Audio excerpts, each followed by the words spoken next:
Good afternoon, everyone, and welcome to The Big Idea. My name is Julie Mulvihill, and I'm the Executive Director of Humanities Kansas. Happy National Arts and Humanities Month, everyone. We're excited to have you join us today. We're continuing our Fall Big Idea series exploring the theme of museums as storytellers. Now, just a reminder, each big idea begins with a written piece. Sometimes it's an interview, sometimes it's an essay. We circulate that in advance in hopes that it will help spark a conversation among today's guests and our visitors. We will have the chat box open. The question and answer box will be open as well, so you can ask questions directly with our guests or you can interact with one another. That's up to you. These questions and comments will help build the conversation as we go forward. So to get us started, I'd like to introduce Dr. Valerie Mendoza. She's the host of The Big Idea and has been for the last few seasons, and we're so glad to have her on board. Valerie is a Topeka native and received her PhD in history from the University of California, Berkeley. She works in the public humanities sphere. I'm going to imagine a lot of you have interacted with her already. Valerie's research focuses on the history of the Latinx community in Kansas and the greater Midwest, and she has served as a consultant to the Kansas Historical Society, the Kansas Arts Commission, the National Folklife Network, and of course here at Humanities Kansas. And so with that, I will turn it over to you, Valerie. Thanks so much for joining us.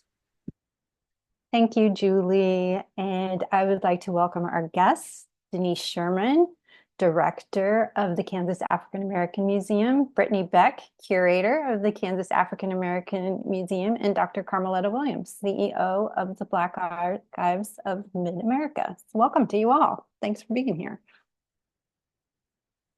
So first, Denise and Dr. Karma, could you each give me the origin stories of your respective institutions? How and why did they come about? Denise, you want to kick us off? Sure. Thank you very much for having us today.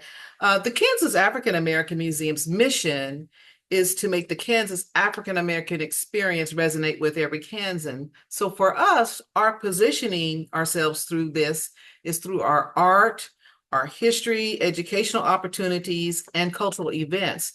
So telling stories, or the art of storytelling through these mediums, is a perfect way to do so. When you think about art, picture's worth 1,000 words. History documents our journey.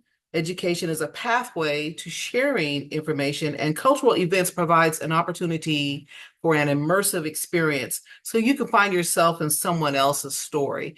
And so for us, we use those 4 pillars to help us craft storytelling. Any event or any program, project, or encounter, or even collaboration we do must follow those 4 pillars. And as we tell stories, we want people to come away from any one of those 4 perspectives, something that they discover about either themselves or explore someone else's story or to learn more. And so that's our origin.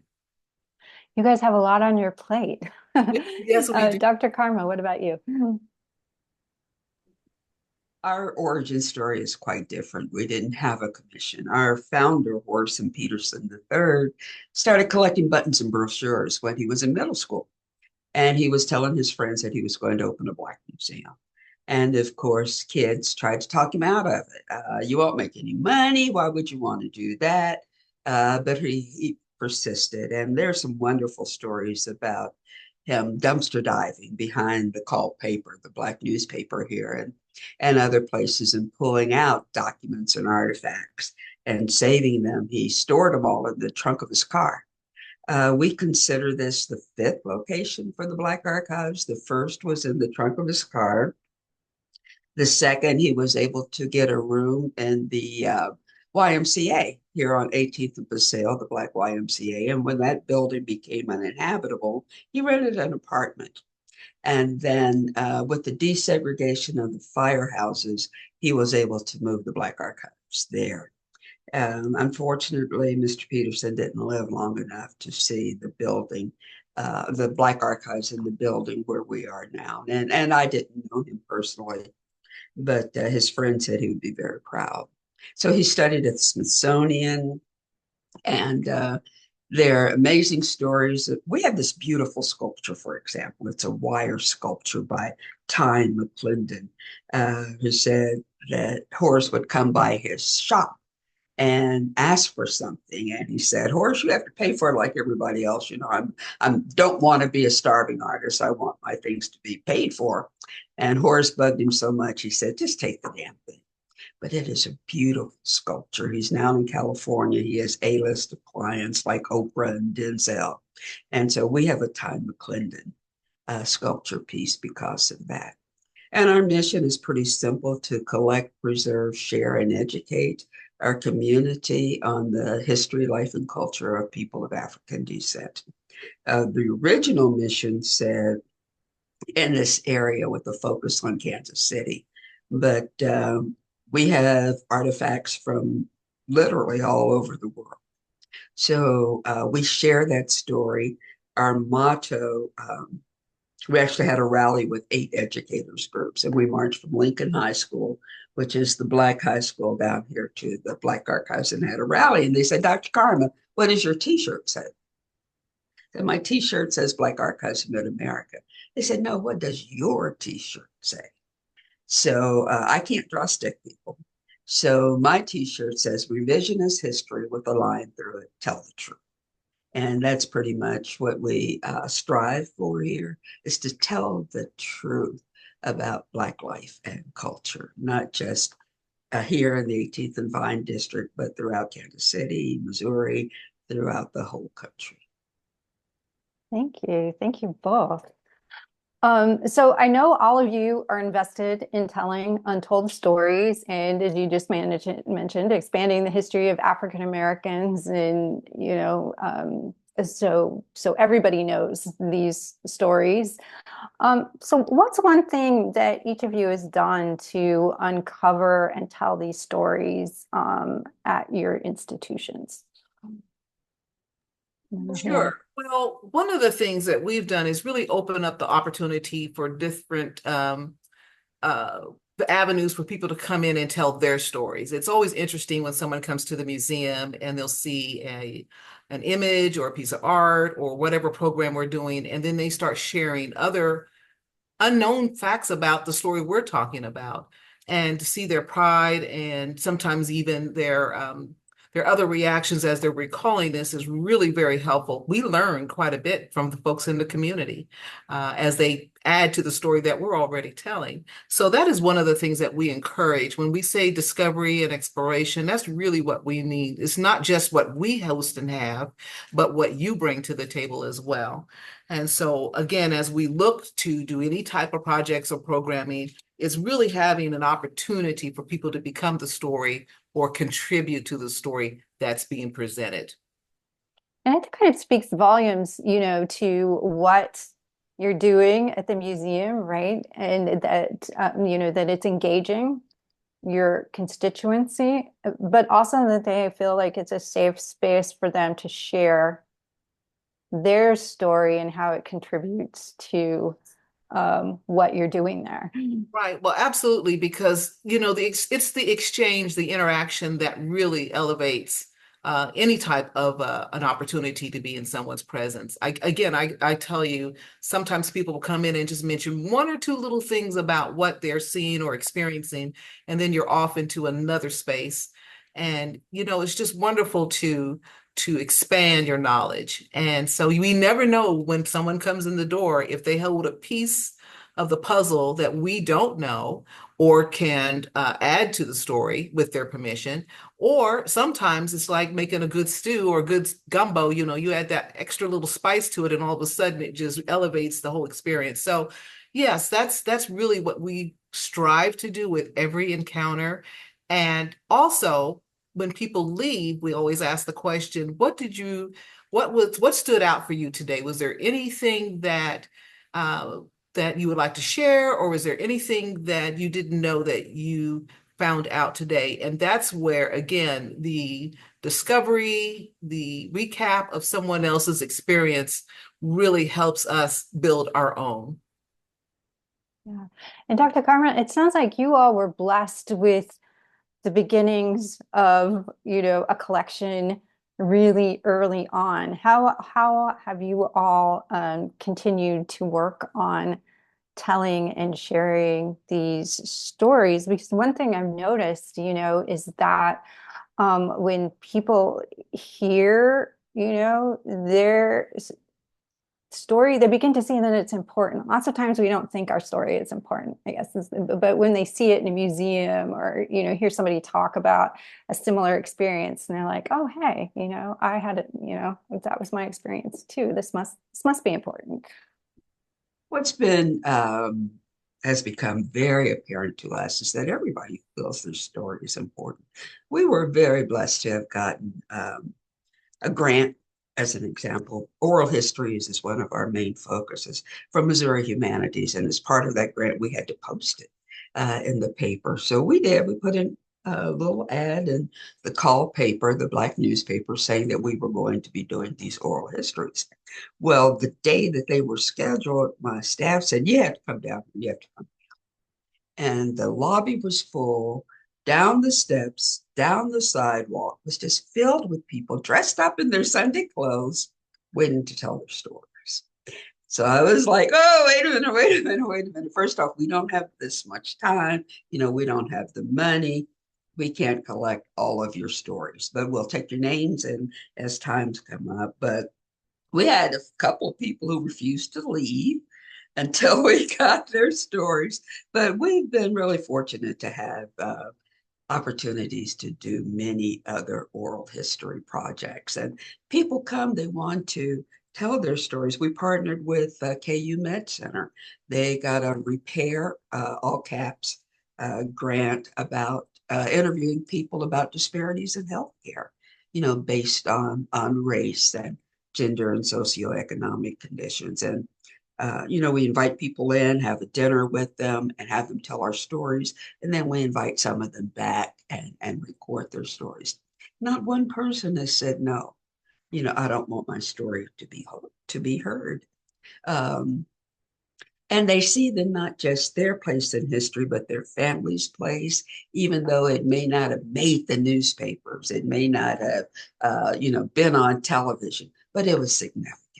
And people are eager, we have found, to have those stories saved. So we invest a lot of time, energy, and finances into saving those stories.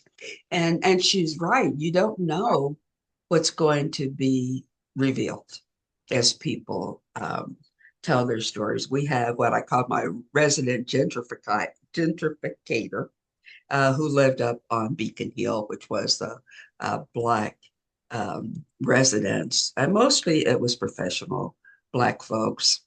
And it's been gentrified. And he took it on himself to identify those people who live there to come here.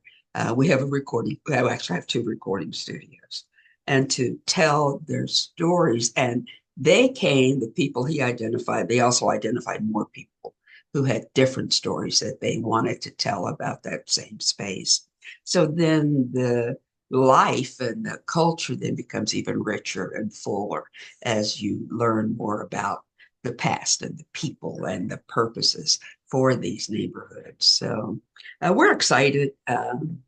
We constant hustle for money, but there's never a shortage of people willing to tell their stories. Well, it sounds like both of your institutions have really great relationships with the community, constituencies. What suggestions do you all have for museums and historical societies whose focus is on their town or county rather than Black history per se, to include the Black community in telling their stories, especially in rural areas? One of the things that's been important to us is to reach young people. We do have a youth group, the Black Archives Youth Coalition Network. They named themselves because they wanted an acronym that said BACON. But it's a mixed race group, and it's high schoolers from all over the region. And they come here, they meet every other Saturday. And first, we spend the first few weeks of every school semester with them just getting to know each other and learn about each other's realities and how they differ. But from those young folk, they start to see history differently. They start to see their place in it. It's not just something that happened a couple of centuries ago, it's happening now. And we emphasize with them that history is today. When this meeting is over, it's historic. So what are you contributing? What is it that you want people to know? So for my communities, I would tell them, make sure you include the young folk. Um, Make sure you get them involved, that you hear their stories, and you get to see what their vision of humanities looks like. Um, Books look different to them now than they did to us. The storytelling is different. So, let's ask them. Let's not just force on them what our views are, but to ask them how they see humanities and its effect on their culture. And that's the only thing that's going to sustain our museums, is if Yeah. we get young folk involved. Yeah, I was just thinking that's also very forward thinking as well, right? Denise and We Brittany, try. what suggestions do you have for folks out there who are hoping to become more engaged with Black communities? Well, I would like to start out and definitely want Brittany to share her perspective as well, because that's one of the wonderful things that we've had this past year is getting perspectives from others and from other communities who may not have known much about our story until they became a part of our family. But we often get a lot of requests to partner or collaborate on a particular topic, story, or event where other museums or other members of the community would like to explore. And while that's important, I always ask the question, why? Why are you wanting to do this, and where does it start? We appreciate that others are interested in the story, but I really think it's important to be to consider how appropriate it is, who's telling the story, and how it's being told. Um, why should you tell it, or who should tell it? How should that go about, the mechanics of that, or the delivery? How should it be addressed so that we're being sensitive and authentic and making sure, even if it's uncomfortable, and I think Dr. Karma did speak to that earlier, sometimes the stories are not quite as happy as we would like for them to be. They need to be authentic. There are hard parts of history. And how is that best shared? And then as we collaborate, how should that be presented so it's mutually beneficial? What you don't want is to just reach out and ask for data or resources or information, and then that story is told from a lens that may not necessarily be as expansive as it should.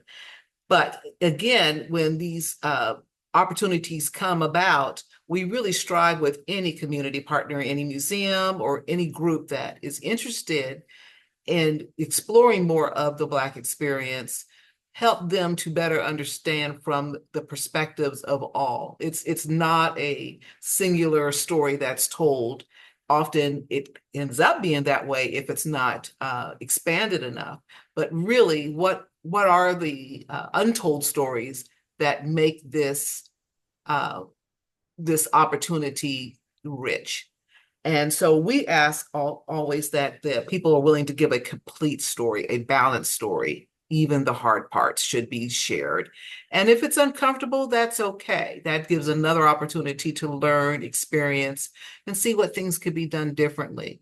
But sometimes it is a little difficult to dig into that space and have the realization that what you thought you knew was really not what happened.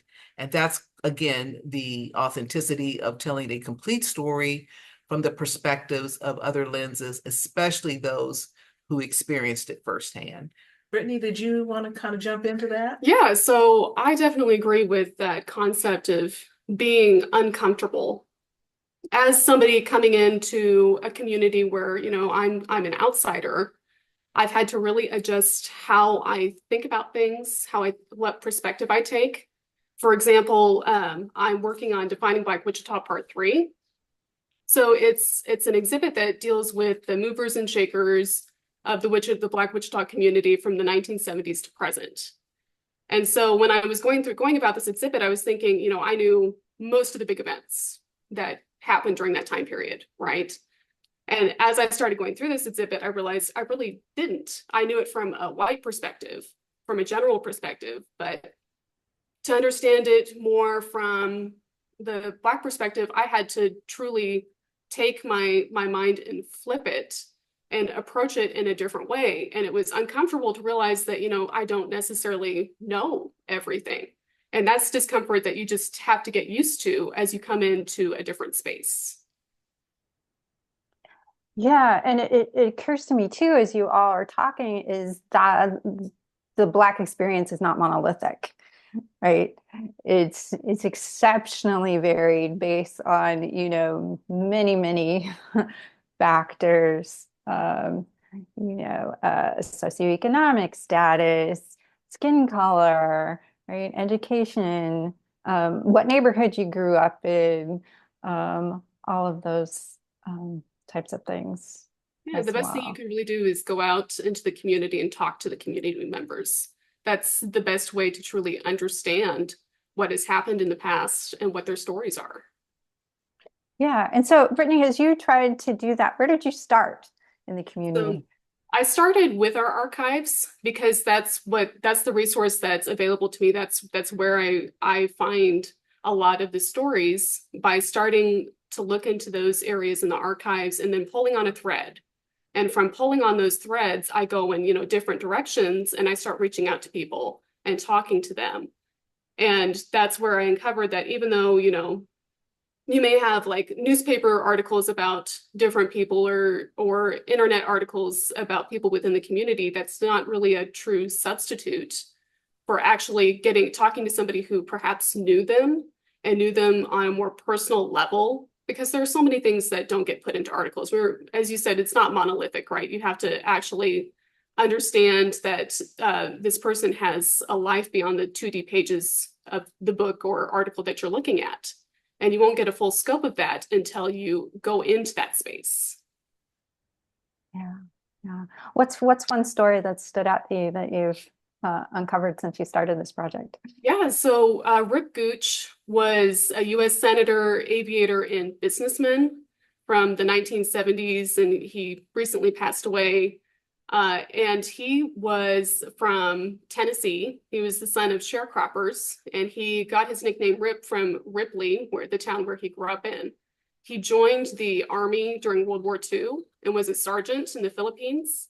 He then, after the Army, took, I believe, aviation lessons and became a private and commercial pilot with the GI Bill. And he eventually became a flight instructor.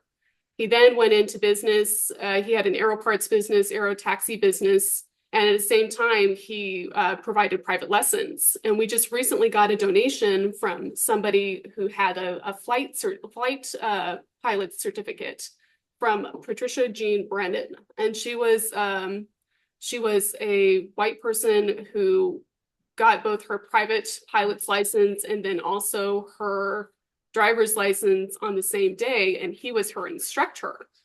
So it's amazing what kind of stories are behind these objects that we receive at the museum. And could you share what year that was? Because I think that's important. Yeah, so that was 1962. Oh, wow. Yeah. Yeah. That is really interesting. I love it. Love it. Dr. Karma, you had talked a little bit about how you all are incorporating oral histories, and you mentioned the grant you got in the oral history studios. I think you said you have 2 of those now. Did you have to? One of the things I'm interested in a whole bunch of stuff about that. One of the things that comes to mind is the space. Like, did you have to create that space in your building, and what had to go in order for you to create that space? And then how do you think that is helping you to expand our knowledge and tell the fuller story of the Black experience? One of the spaces, we had a renter in the space, and so they put in the recording studio upstairs.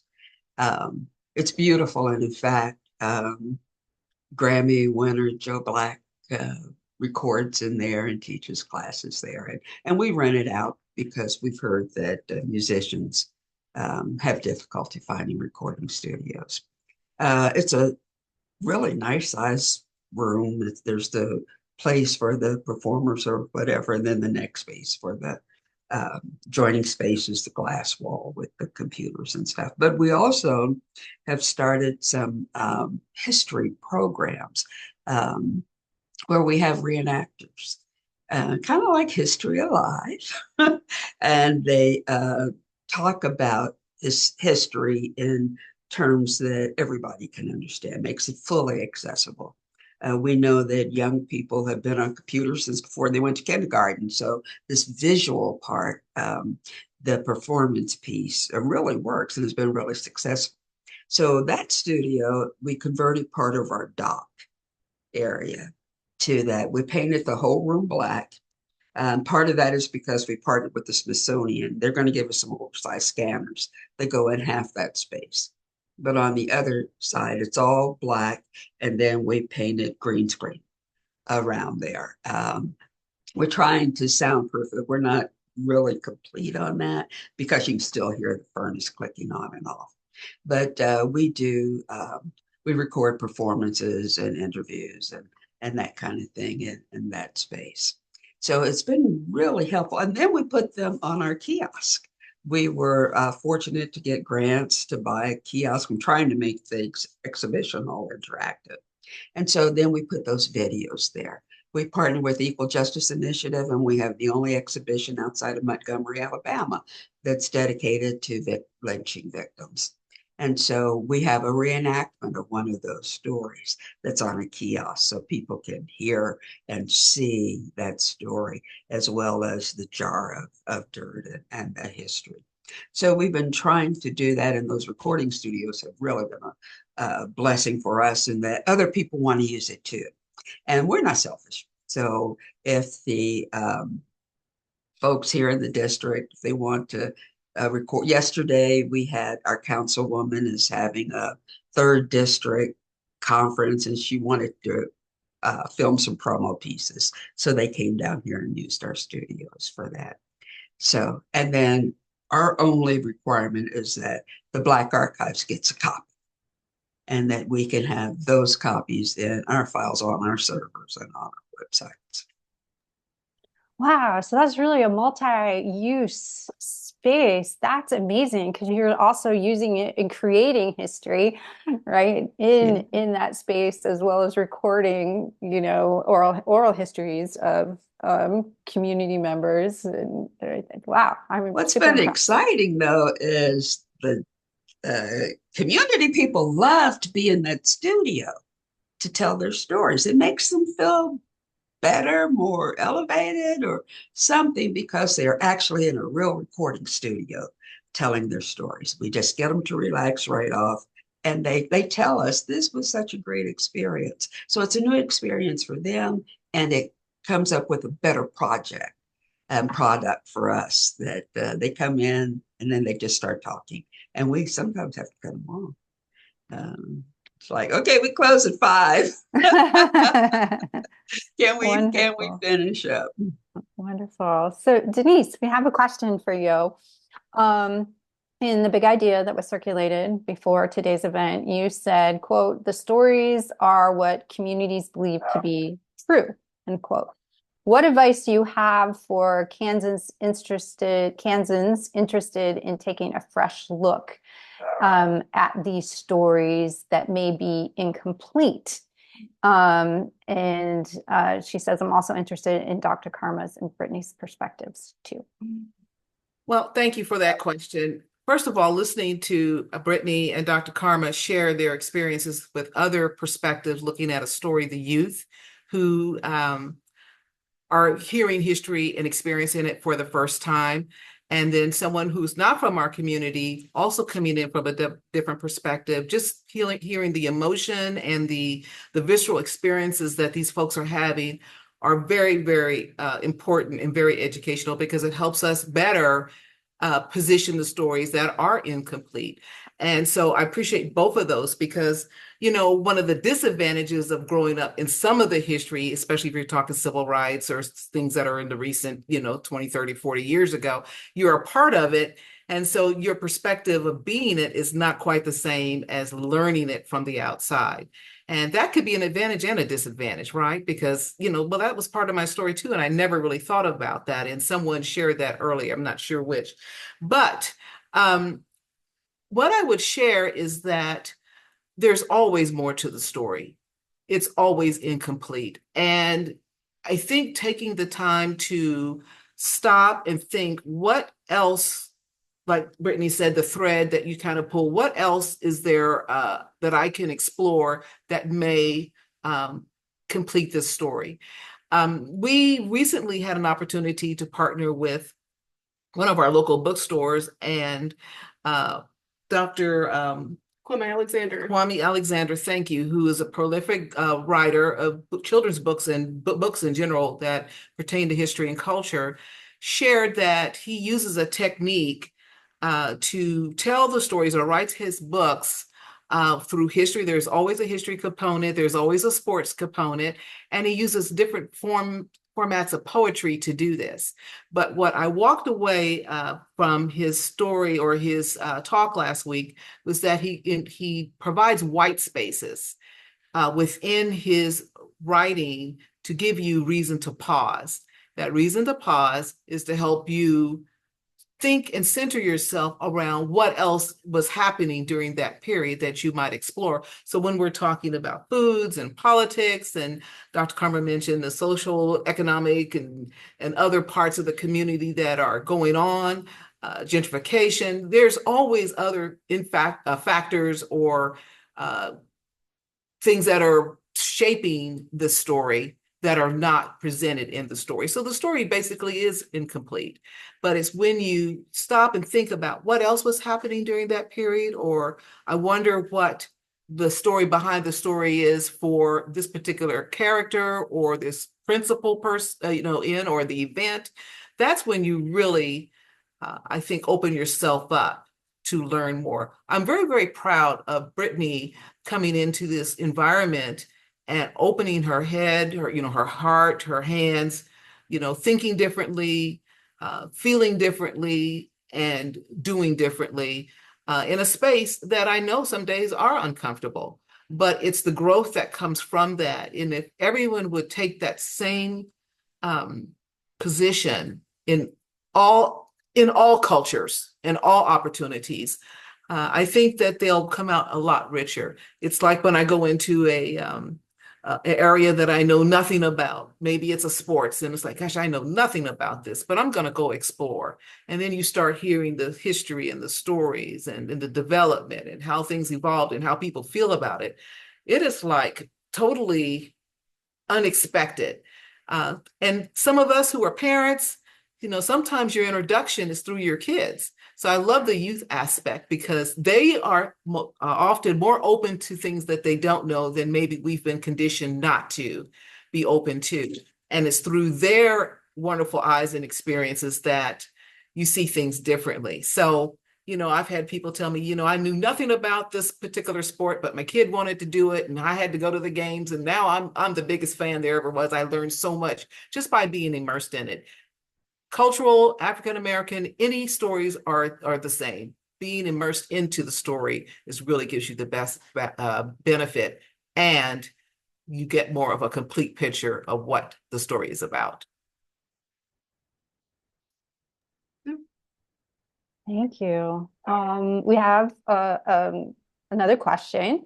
So each of you have made similar points that Kansas history is African-American history. Yet often the stories of and by African Americans are often missing in museums. What are some steps those of us invested in local history can do to start making a change, even if we're not a museum employee? Well, could I kind of jump in on that? I love that question because this is, and I'm sure Dr. Carmer would agree, this is where we want you to take time to come to our museums, our cultural centers, and learn those particular parts of the story that you may not know. But if they are missing in other spaces and places, this is where the collaborations and the partnerships come in. And I think that this could definitely be a win-win for everyone. The authenticity that happens from the perspective of one's culture really can't, and I feel strongly about this, really can't be duplicated. That must be included. And I think that's the right way to approach it. But that doesn't mean that it has to be separate. We just need to be thoughtful on how we include these stories in other spaces and make sure that they are correct and make sure that we are being as accurate and authentic as we possibly can be. Dr. Karma, ideas for those of us invested in local history to get that was so well said. I agree with it, and one thing that we try to stress is it's the history of Black people, but it is not just Black history. And often in our promo pieces, it's the building of Black Kansas City, which includes the whole space. And where do you fit? We've had people who have come here, white people who have gone through the lynching museum in particular, and come out and just sat down and sobbed. And the staff is going like, what do we do? I said, let them cry, because that means that they were paying attention, that they came in and they experienced what was going on here, and they will share that. We're not going to say, don't cry, it wasn't that bad, because it was bad. It was bad. But the fact that you recognize that and you came here and you had that experience, I think your life is better and stronger. And so we reach out and we try to be inclusive, but we also recognize that our focus is on people of African descent. And where do you fit in there? One of the things when I was teaching every single semester for 28 years, a student would say, my family didn't own slaves. We're not privileged. And I had one woman who said, I'm not privileged. I never even thought about race until I was 26 years old. I said, thank you. You just proved my point. What person of color, any color, can tell you that they had the privilege not to think about race until they were 26 years old? So if we can make those points and open eyes, and people can see that it belongs to all of us in some part of that history and some place in that space, I think we've done our job. We don't pay for anything here at the Black Archives. So every picture, every document, every artifact that we've gotten is something that our community of all colors has said, this is important to recognize what this history is. We had a white woman about 2 months ago, actually simultaneously with the Toy and Miniature Museum during the Black Doll exhibit, who said, well, I want you to have my Black dolls.